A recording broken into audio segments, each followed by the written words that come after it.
Hello, I'm Mike Montague, and this is Who Moves You, the podcast about real estate and the real estate market in Central and South Central Ontario. More often than not, the discussion on this podcast and on the weekly Rogers TV show that Arif Khan and I have been doing now for the past 3 years tends to be aimed towards those who already own real estate. The conversations more often relates to the interests of people looking to sell, those trading up to a bigger home or downsizing for one reason or another, and those who have been planning to buy an additional property as an investment or perhaps a cottage. A lot of conversation has also been around the topic of moving into the Barrie and Simcoe County region, and more of them are making an exit from the GTA to do so these days. If this is you under one of these labels, don't go anywhere just yet. I'll be coming back around to you with some things you definitely need to hear in a bit, but I'm going to start out talking to those who have been keeping an eye on this market and weighing their options. Those of you who, sooner or later, would like to know that the check you write each month to put a roof over your head will finally be paying down your own mortgage on your own home and not the mortgage of the landlord. The way prices are going, it has to feel like trying to pick up a bucket while you're standing in it. The more you save up for a down payment, the more you get your ducks in line, and the higher you push your credit score, the further up the prices keep climbing. An interesting bit of trivia is that every generation since Canada first became a country has made the acquisition of real estate a little bit easier for the next generation than it was for themselves. That was true for me, and it was true for my parents, though now, for the first time in 150 years, it's shifting the other way. The current generation of first-time home buyers have a higher bar to clear today when all things are factored in than any of us who came before them. Because of that, people are faced with the decision to either never own their own homes and be a renter all of their lives, or more and more, as we see, people are finding and putting in play more creative ways to get themselves through the doorway to home ownership. The biggest challenge, of course, is the upfront one, putting together enough money for a down payment and those additional costs in closing a home purchase. Once you are in, it does get easier. The month-to-month cost of carrying and maintaining a home is comparable to what you would otherwise be putting out each month in rent. And many are finding ways to make homeownership even less expensive than renting. I'm going to talk a bit about that as well, so keep listening. I didn't buy my first home until I was 30, and when I did, it was a 75-year-old duplex unit that had seen much better days out on Dawes and Danforth Road in Toronto, East Toronto. I lived in it for a year with ongoing rental projects in every room. I hardly unpacked in that year. Everything was covered in dust, and then after making a bunch of improvements, floors, paint, fixtures, counters, tweaking the kitchen and baths and more, I sold that place for what at the time seemed like a half-decent profit, and then I did it all over again. At that time, early 90s, homes in Toronto could still be found for $100,000 to $150,000 in many areas of the city. I was once offered a chance to buy a little cottage-type home south of Queen Street in the Beaches on Balsam Avenue when I was around 24 years old for $90,000, and I passed on it because I thought it was too small. Last year, I saw that same place sold midsummer for $1.9 million, only to be leveled for redevelopment. Some of the guys I knew back in the day, they're still paying rent to this day. A couple still in the same fading Toronto apartment buildings they inhabited back in the 90s. It wasn't that they couldn't have bought. They held steady jobs. They just chose not to. Their argument being they didn't want to be saddled with a mortgage and home maintenance costs or tie themselves down to a house which would infringe on their chance for a globe-trotting lifestyle or freedom to relocate down the road. The opposite holds true in reality. You own a house. When the time comes to sell, you now have cash, and having cash gives you far more opportunity, more freedom to move about, and access to a far broader range of choices in life. Whatever it takes to go from renter to owner, most will say it is worth all of the effort that it takes. No single action is likely going to give you more financial advantage over your lifetime or provide you with a more solid foundation for how you live your life. An almost magical transition occurs when you become a homeowner. The way we approach our own lives suddenly goes from thinking and planning in usually no greater than 30-day blocks of time, now stretches far out into our future. Like a gate has been opened wide, and you find yourself instinctively looking much further ahead into your own future.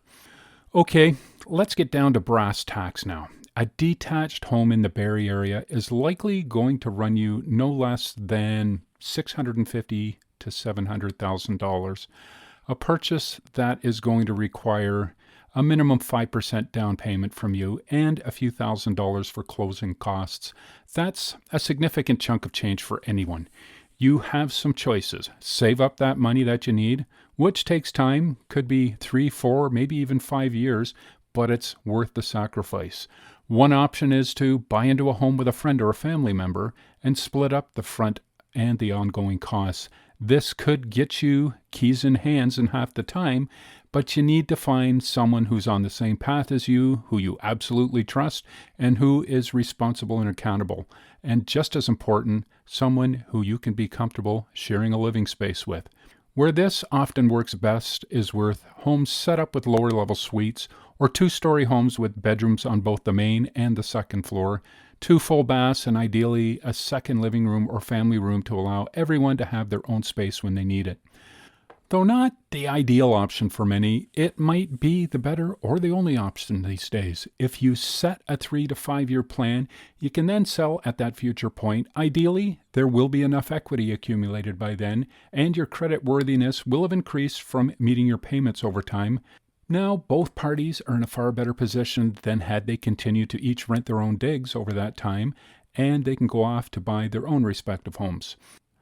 The better way to think of it is not so much as a sacrifice, but as that first rung on the home ownership ladder. The other option is having a family member gift you a portion of your upfront costs, if that's a possibility. I told the existing homeowners listening to hang in earlier in this podcast. Well, this is the part where I talk to you. If you've owned your home for more than a couple years, chances are you have benefited from some significant value increase on your property.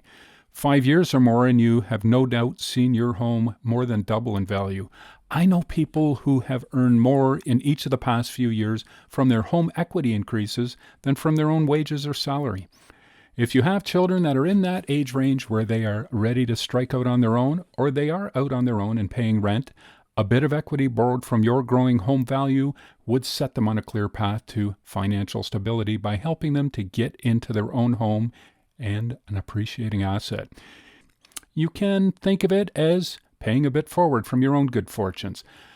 Another option is to buy into a home with them as a second owner on paper and then move towards a point where they will be in a position to buy you off title. Anyone who has helped their adult children buy their first home 2, 3, 4, 5 years ago or more has a financially independent son or daughter who likely holds a net worth greater than any one of us over 50 had in our 20s or 30s, I would imagine. If that accumulating equity in your home is there sitting dormant, it's the best investment you could make, and your child is more likely going to do the same for their children one day. It is worthy of some investigation and discussion. The next generation of homeowner-worthy Canadians, millennials, Gen Zs, and other first-timers have been totally blindsided by the home buying activity of their parents' generation for the past 10 years, and more so in the past year since this pandemic has hit. Many of them are wondering if there's any hope at all in continuing the tradition of their parents and grandparents who were able to take part in owning their own home.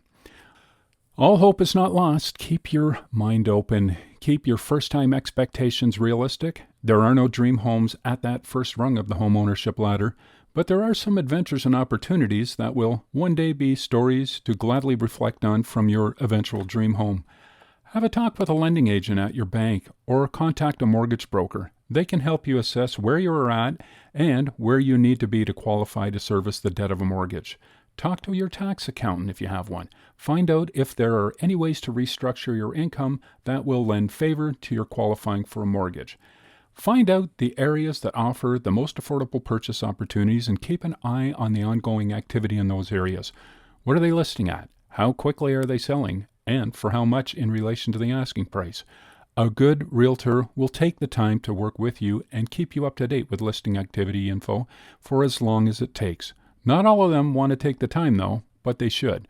I've worked with people 5 years and longer before they were finally ready to take action. Some of them have gone on to do multiple buys and sells with me.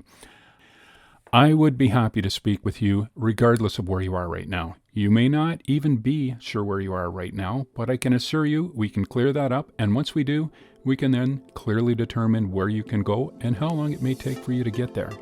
If you're ready to talk about that next step for yourself, or if you have children you might like to help with that first home purchase, my phone is always within reach. Give me a call or text me at 705-718-6119. And I would encourage you to visit the website www.whomovesyou.ca. There are tools there that can get you set up to receive custom reports on current listings and past activity in the areas that interest you. When it comes to showcasing homes for sale or enabling buyers to search for and research properties for sale, I would challenge you to find a better local website. Before you go, why not hit the subscription button to be sure to find future episodes of the podcast waiting for you next time you open your podcast player. I'm Mike Montague. Thanks for listening to Who Moves You.